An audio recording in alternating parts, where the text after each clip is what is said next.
revealed that 38.1% of Argentinians live in the official report of the National Institute of Statistics and Consensus of Argentina revealed that 38.1% of Argentinians live in the condition of poverty according to the second half of 2024.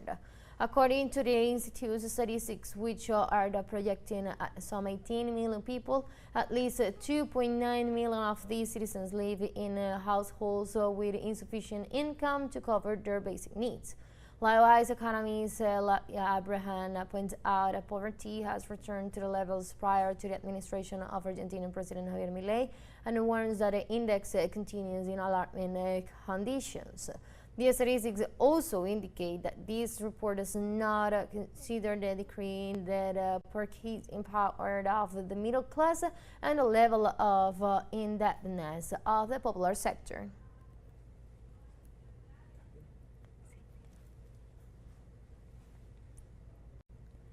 In this context, the Argentinian Ministry of Economy, Luis Caputo, announced new increases in energy tariff for the metropolitan area of Buenos Aires for companies in the north, teleSUR, and the gas distributors.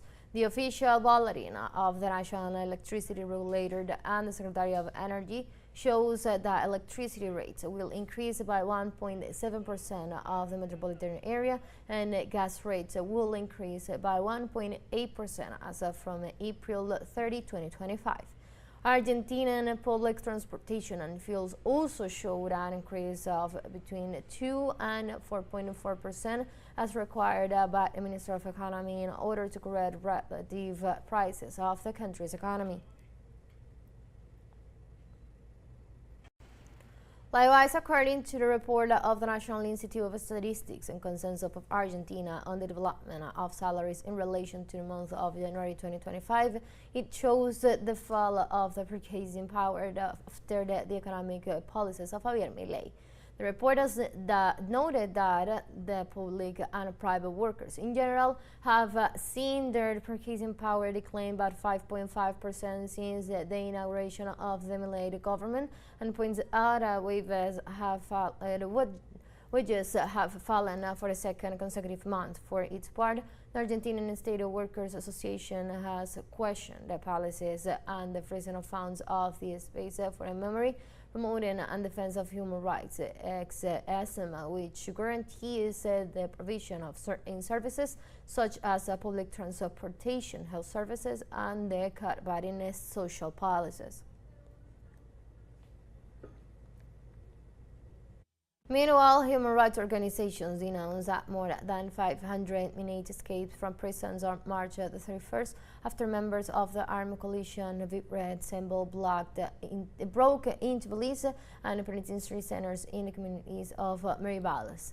Authorities warned that with these actions, criminals' gangs are seeking to increase their popularity and the number of criminals in their ranks.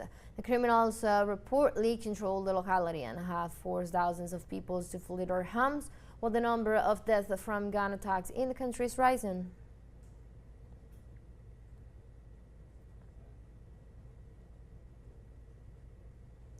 The UN High Commissioner for Human Rights announced in a report that more than 4,200 people have been killed and more than 1,000 injured in the last 9 months in Haiti.